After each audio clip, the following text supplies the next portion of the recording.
Hi, hope you're doing well. It's, I don't know, uh,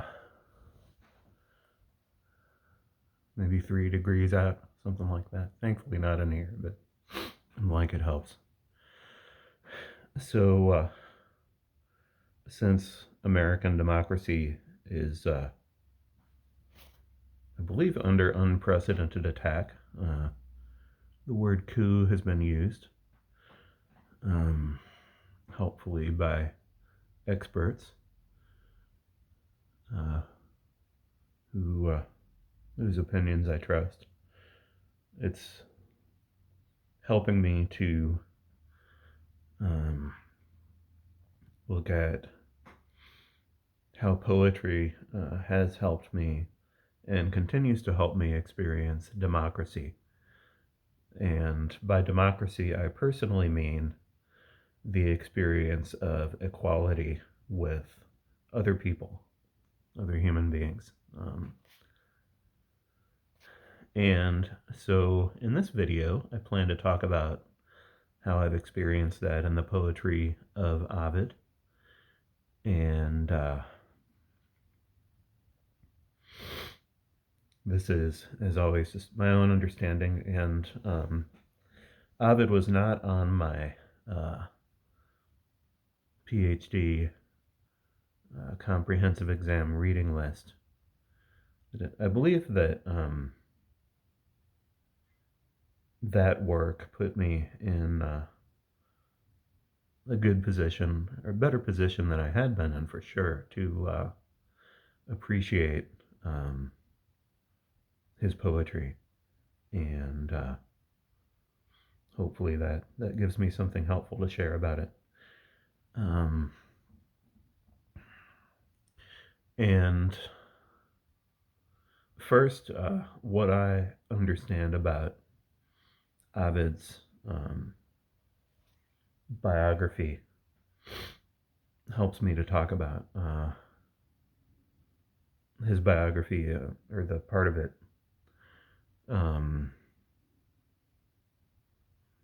directly related to fascist autocracy, which is what I believe has taken over the executive branch of the United States government. And that is that he wrote, I believe his whole writing, this whole group of writings, his whole career maybe, took place during the reign of Augustus, second emperor of the Roman Empire, after his uncle Julius Caesar, and maybe the one, or at least the first one in Rome, who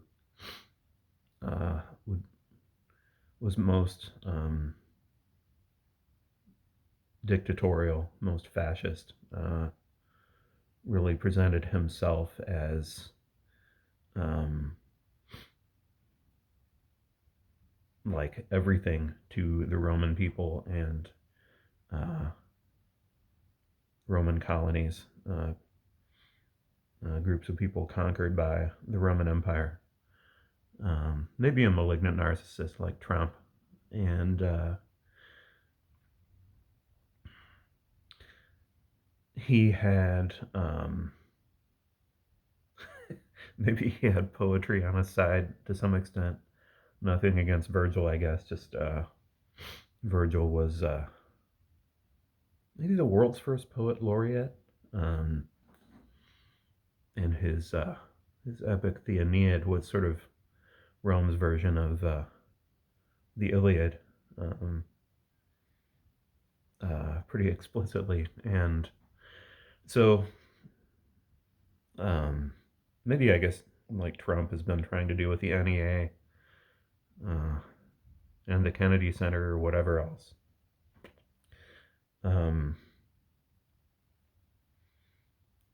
Augustus was trying to do through the poetry of Virgil and maybe others, glorify himself, basically.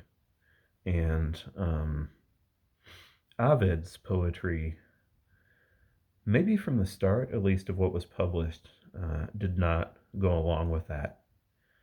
Um, and it wasn't explicitly defiant, uh, but maybe more subtly.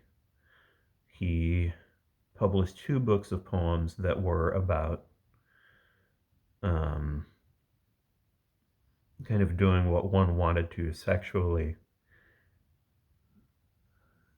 And Augustus's regime had puritanical, repressive values as kind of part of its platform, maybe.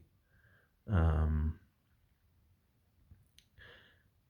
and Ovid's poetry was really popular. A lot of people read it and enjoyed it. And I mean, Augustus, I don't know if popular was really what he could be called. He was more impossible to dislodge, maybe. And um, so, the Roman emperor sees this poet who people actually enjoy the work of, rather than being forced into it by military power and other things. And I don't know if Augustus responded in any official way to that poetry.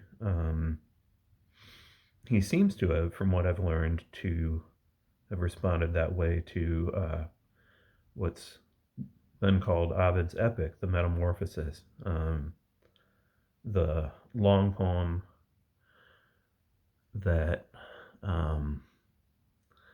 is, for me, where I experience democracy, I don't know, in a way maybe more profoundly than in any other work of poetry. But before that, Ovid wrote and published the Heroides, which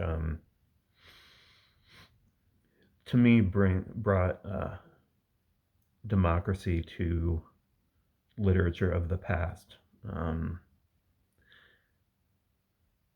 He wrote these poems in the voices of female characters in classic works of literature that had been victimized, had been put upon, had not been given their own voices. And like Briseis, the female slave in the Iliad, who was traded, basically treated as an object, maybe like all slaves, from Achilles to Agamemnon, and other characters like that who had been marginalized. He, in his poems, they had their own voices, or Ovid's version of them. And again, kind of like with the Homeric epics, this to me is democratic for its time, not really for today necessarily, but then after that, the Metamorphoses, a lot of it is stories of humans being violently harmed in different ways by gods. That's really a lot of it, over and over and over and over. Story after story of this is gods, the powerful entities, characters in the world, doing terrible things to the disempowered or the less powerful. And that is presented as foundational, like, because the people were transformed into non-human things. They were literally dehumanized.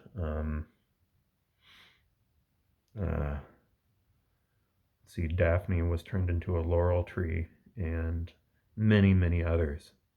So they lost their humanity because of the terrible things that were done to them by the more powerful, by the gods. And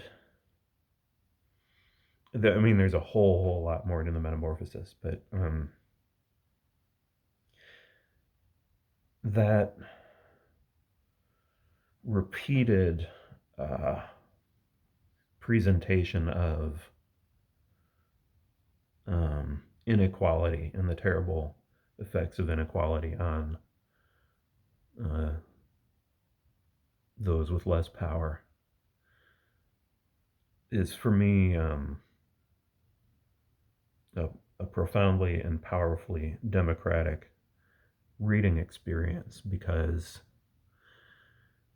that is not, or traditionally was not, the attitude of elite readership or elite writers. Um, it's a perspective that had maybe been missing from literature in a lot of ways, or at least today it has kind of maybe a cornerstone place in world literature, because of representing, what, or metaphorically representing what really happened to people in society who were oppressed. So after that was when Augustus sent Ovid into exile for the rest of his life. And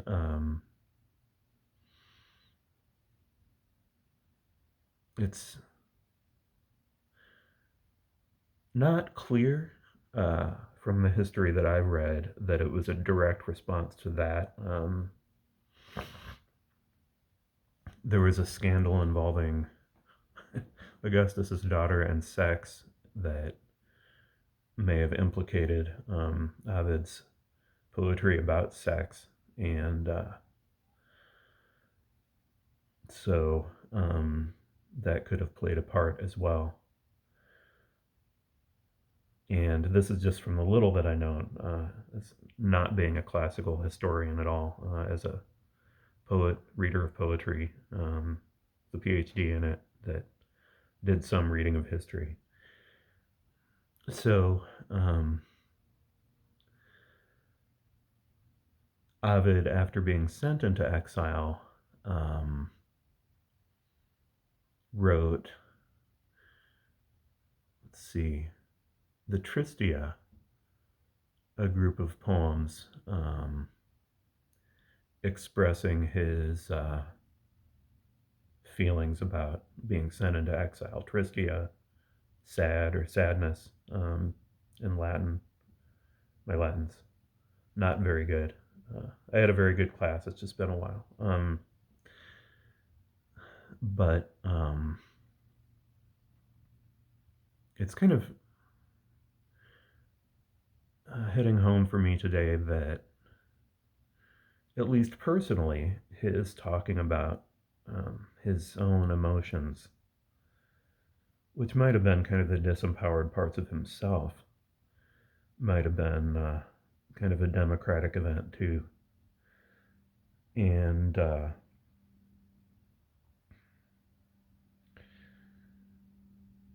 so again, I say this, as an expert on poetry to some extent, and someone from a place of privilege myself, who not likely to get anything like the worst of measures that the Trump regime might take.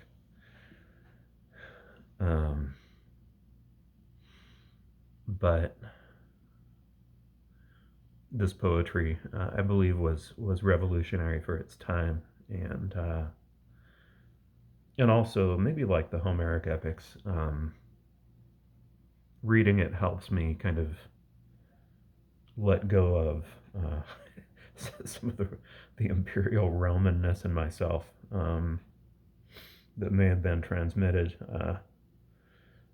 through some of the worst traits of the founding fathers, with their own slaveholding and eliteness and things like that, the oppression that they did. Uh, and